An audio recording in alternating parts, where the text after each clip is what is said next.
And by the way, obviously coming from a Christian, this is just an exercise here of, like what say you to these people who believe that some of that ethical behavior and moral behavior is just a socially programmed belief set from their existence on this planet. I think we've spoken about this a little bit today. You bet. Well, it depends how you view the human being. If a human being is simply the sum total of the influences of their environment, we're not free. We've been programmed by our environment. Now, I agree environment has a powerful influence. I think that's obvious. I'm dressed the way I am because I grew up in the United States. So I've been influenced by my culture, by my society. Connecticut. To be honest with you, Connecticut. Trust me, I would still be rocking both of these fits if I hadn't moved to LA. When I met Logan, I was wearing that exact same outfit, I swear. But I don't think I have to follow my environment. Right. And I think there are more than enough examples from all 4 of our lives that at times we've followed our environment and at times we've contradicted our environment. But I think you hit something different. So you hit social, you hit instinctual. And I go by evolutionary theory. I believe in evolution, micro. Wait, what? A lot of Christians don't. Yeah, wait, whoa. Well, so morally, you should be at the top of the food chain. You're a fighter, right? You've got power. The powerful, they eat the weak. Strong eat the weak. His record is. And so why isn't that? 1-1. So I don't know. So why isn't, might makes right from an evolutionary perspective? Why do we as a society don't just say, why would you live for something like human rights? Why would you disadvantage yourself for the poor? No, from an evolutionary standpoint, you should slaughter them or at least just let them die off. Why would, if you have your baby, not back to your baby. No, go ahead. Perspective. Go ahead, slaughter my unborn baby, guys. So bad news, Logan. Unfortunately. God.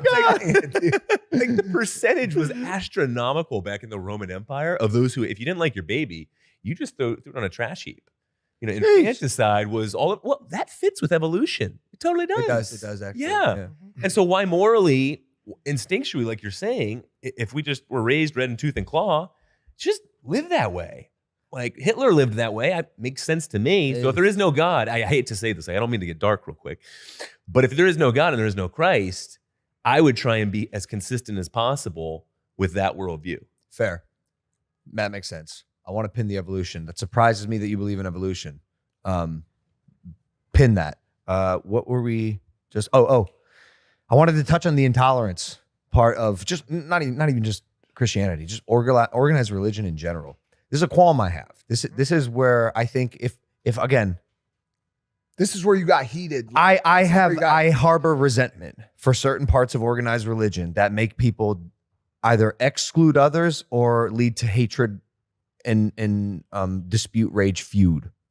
And in this particular podcast, actually, I had a moment where I was like mocking religion and Jesus in general. And by the way, the next 3 months of my life were hell. like literally, I felt the wrath of God like instantly. And I just sit there and watch. And I'll never do. Dude, I can't help you. And I'll never do it again.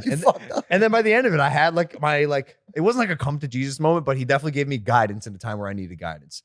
Anyways, that was a verbal outpour of like a level of resentment that I felt for certain parts of, particularly in that scenario, Christianity that I just didn't agree with. Man, like I'll be honest here. I don't love the sort of like exclusive club feeling. Oh, you can get into heaven if you believe in Jesus, but everyone else is doomed. I don't love that, right? Because there are people who have the same amount of faith in their religion as you guys do in yours, who are putting their time, effort, energy, investing their whole lives into believing in a deity. And like, according to you guys, they won't end up in a place that is paradise, even though they're leading a great life and have a great moral compass. Even just like, the whole like gay marriage thing, like, I correct me if I'm wrong, right? But according to Christianity, like gay marriage isn't allowed to be a thing. And I know there's a lot of circumstances of like a gay child being resented and even alienated from their family because they have super religious parents. And I hear those stories and like I hurt for those people because a decision is being made based on a set of beliefs that people are so bound to, but then they throw the love aside for someone in their family. Yep. And that kind of bothers me. Sure. But remember, Logan, the legitimacy of faith is not determined by passion. If you're passionate about thin ice on a lake, I really believe this thin ice is going to hold me up. That doesn't matter. Yeah. You walk out on that thin ice, you're going through, sir. Yeah. So the legitimacy of faith is determined by the trustworthiness of the object of your faith. If it's thick ice and you believe just a little and you step out on that ice, it's going to hold you up. You see, remember, I'm not going to heaven because I'm passionate. No. I'm a dirty, rotten sinner. Christ died on a cross for me. I have put my faith in him. I doubt, man. I sin every day. I am no perfect human specimen. I'm a dirty, rotten sinner. That's who I am. Wait, Cliff, you keep saying that, but like you're I don't know you that well, right? So in my head, you're like painting a picture of someone that I just don't believe you are. Is that you being humble? Are you like a really, right, are you actually like a dirty, rotten sinner? Probably his sins All right. might be different. It comes down to how you define sin. No, I have never, not even dated, but I have lusted. No, I have never murdered anybody, but I have hated. No, I have never brought a whip down on the back of a black slave, not once. But I, as a white American, have had subtle racist attitudes. No, I don't live an incredibly opulent life, but I have been greedy. So I'm not this wonderful person that I wish everybody would believe that I am. Fair. I am a sinner. That is why I need Christ. Now, remember, it's not about my passion. It's not about my sincerity. That's the key issue when it comes to faith. It's about the reliability of the object of my faith. And you know that. If you trust a criminal, he's going to rip you off.